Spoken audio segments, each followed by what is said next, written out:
Good morning. Happy November. It is November. I am going to read you our book of the week this week, which is Pumpkin Soup by Helen Cooper. Mm-mm.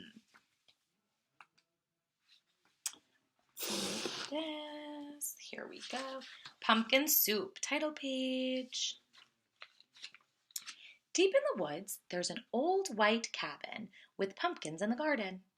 There's a good smell of soup, and at night, with luck, you might see a bagpiping cat through the window, and a squirrel with a banjo, and a small singing duck.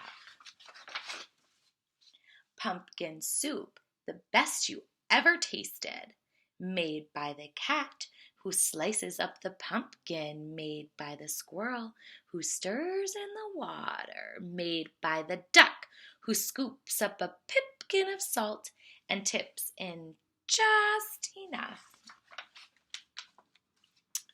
They slurp their soup and play their song, then pop off to bed in a quilt stitched together by the cat, embroidered by the squirrel, and filled with fine feathers from the duck. And it's peaceful in the old white cabin. Everyone has his own job to do, and everyone is happy. Or so it seems. But one morning, the duck woke up early. He tiptoed into the kitchen and smiled at the squirrel's special spoon. Wouldn't it be fine, he murmured, if I could be the head cook? Kerplunk! Down it clattered. Then the duck trotted back to the bedroom and held up the spoon and said, "Today, it's my turn to stir the soup." "That's mine," squeaked the squirrel. "Stirring is my job. Give that back." "You're much too small," said the cat. We'll cook the way we always have."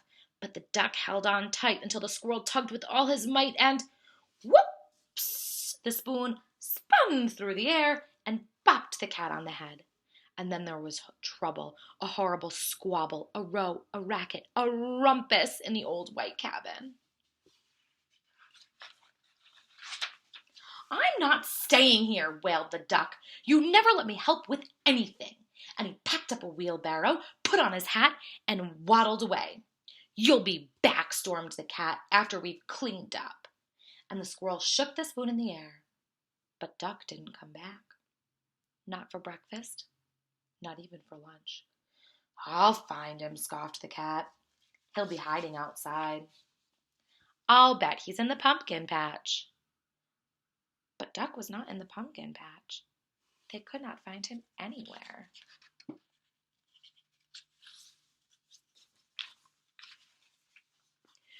So they waited all that long afternoon. The cat watched the door, and the squirrel paced the floor. That duck will be sorry when he comes home.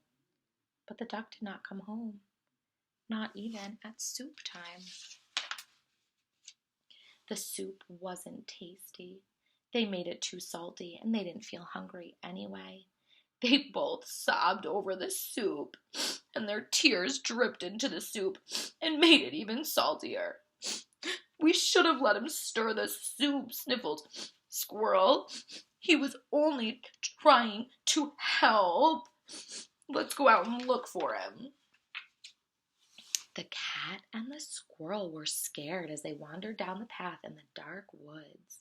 They feared for Duck, alone with all the trees and foxes and wolves and bears, but they couldn't find him.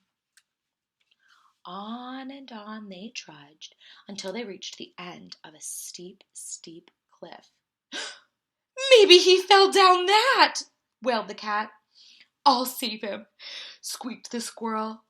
And he scrambled down on a long, shaky rope, and he searched all around the ground, but he couldn't find the duck.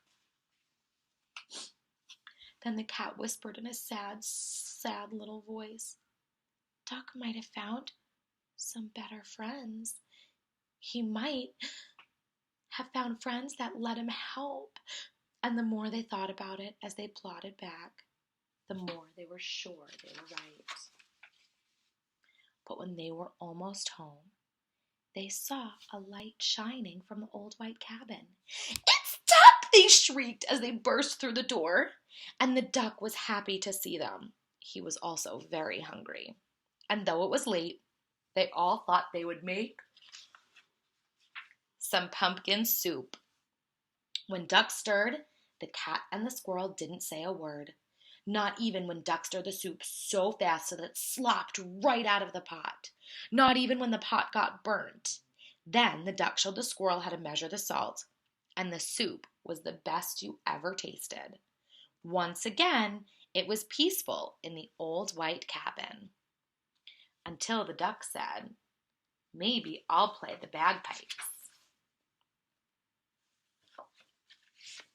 The end.